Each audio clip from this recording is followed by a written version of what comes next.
Welcome to the deep dive. We take your sources and pull out the most fascinating insights. Today, we're going to be looking at the intersection of post-nihilism, AI, and the construction of meaning.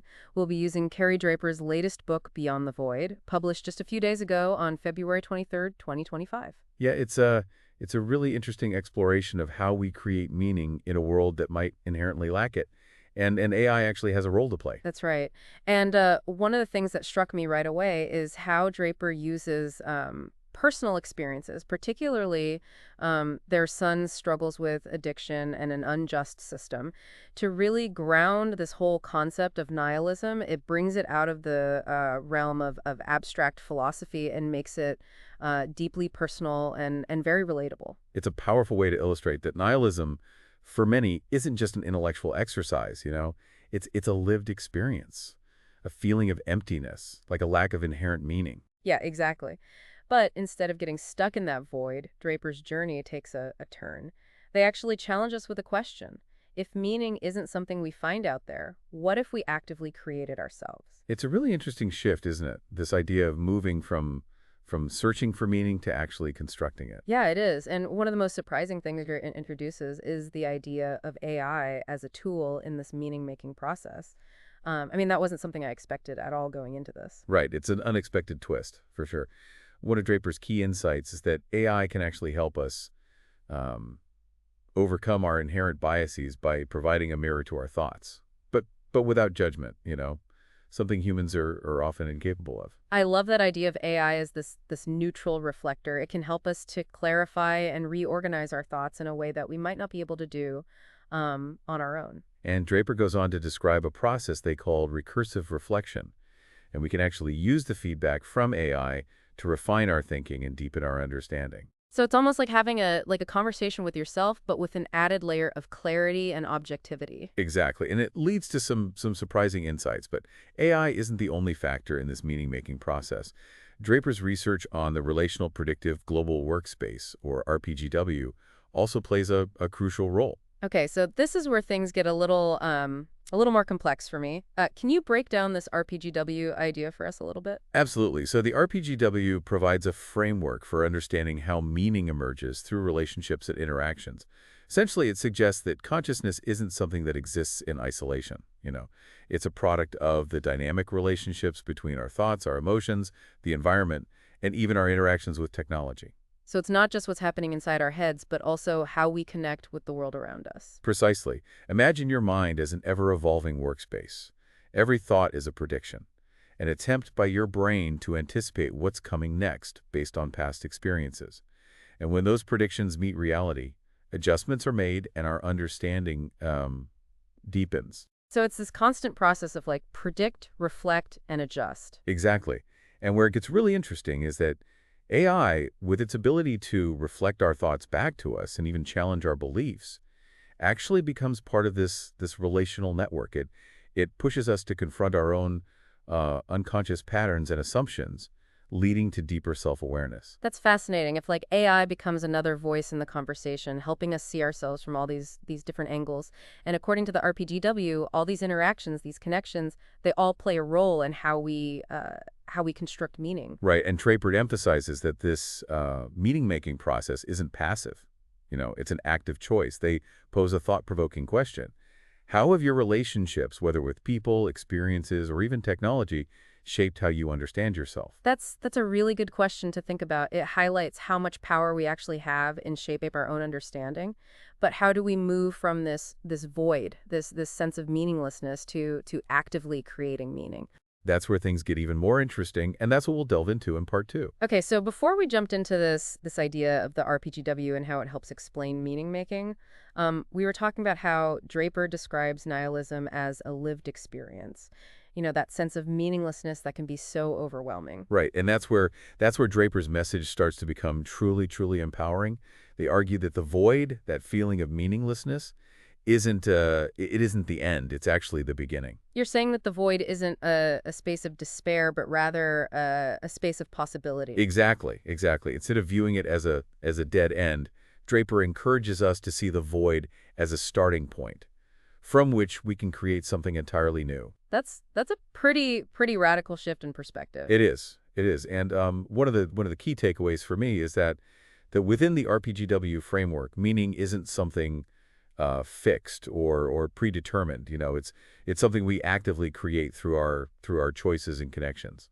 Okay, so I'm starting to see how the RPGW ties into this. So it's not about finding the right answer out there in the universe. It's about recognizing the power we have in shaping our own experience. Exactly, exactly. And the RPGW highlights how each interaction, each moment of reflection, and every choice we make plays a role in constructing meaning. So even seemingly small interactions can contribute to this bigger picture of meaning. Absolutely.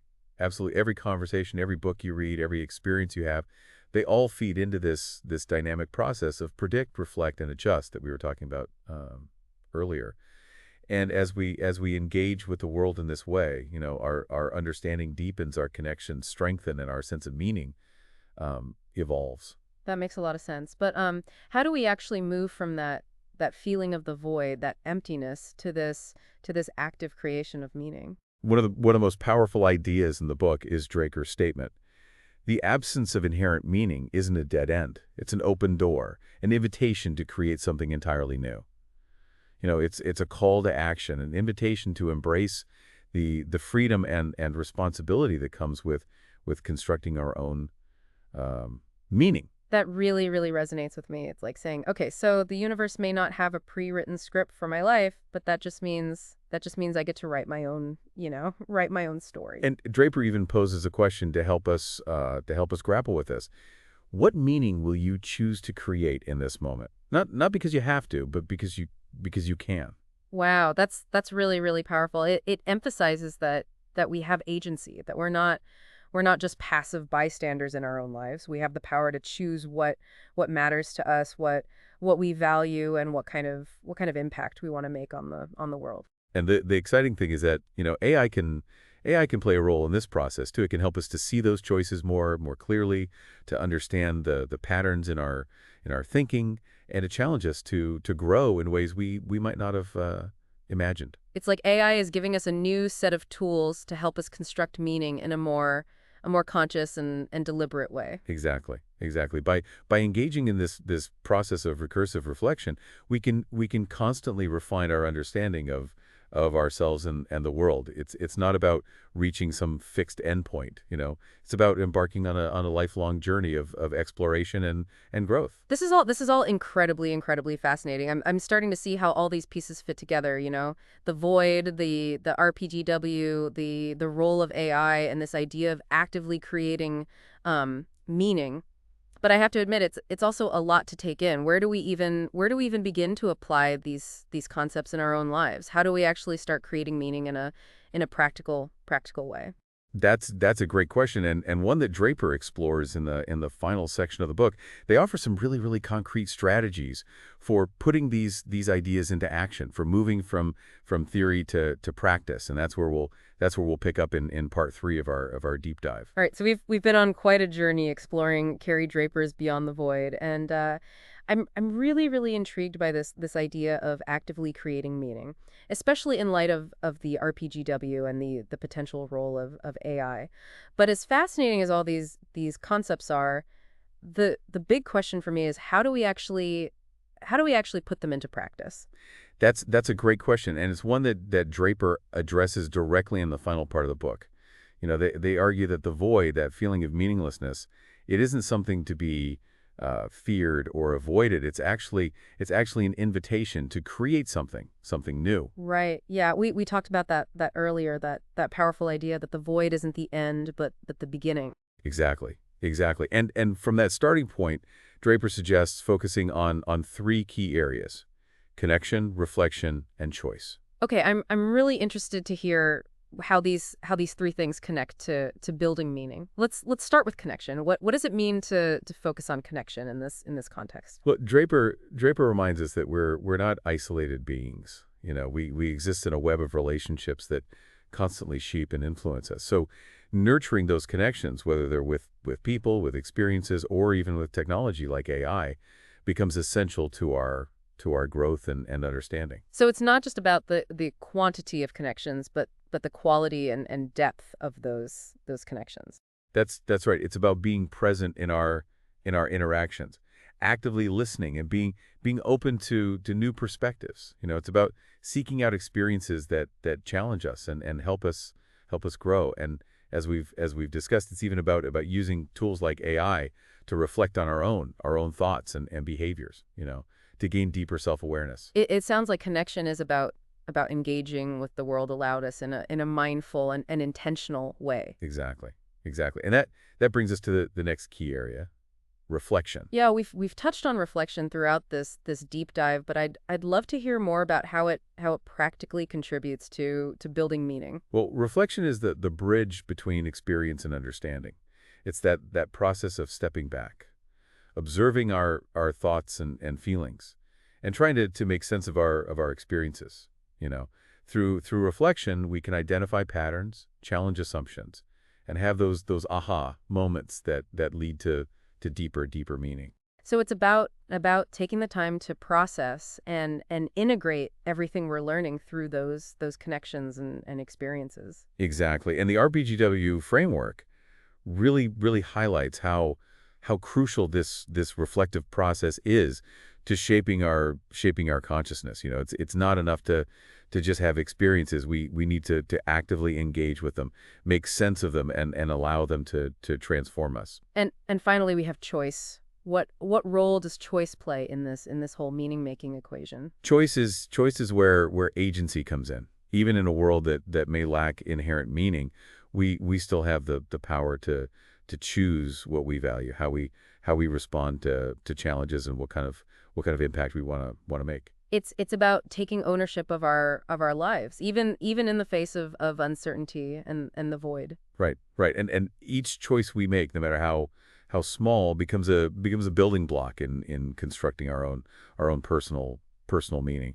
It's a constant process of creation, refinement, and evolution.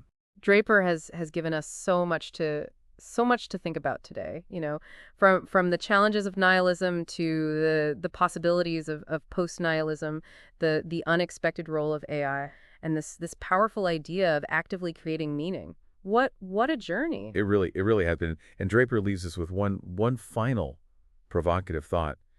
Maybe, just maybe, the act of creating meaning isn't just a response to the void. It's the most human thing we can do. That's beautiful. It suggests that we're hardwired for meaning making, that it's in our very nature to seek out purpose and connection, and in a world that can often feel chaotic and uncertain. That's a truly empowering message. It is, and it's a message that I think we can all take to heart.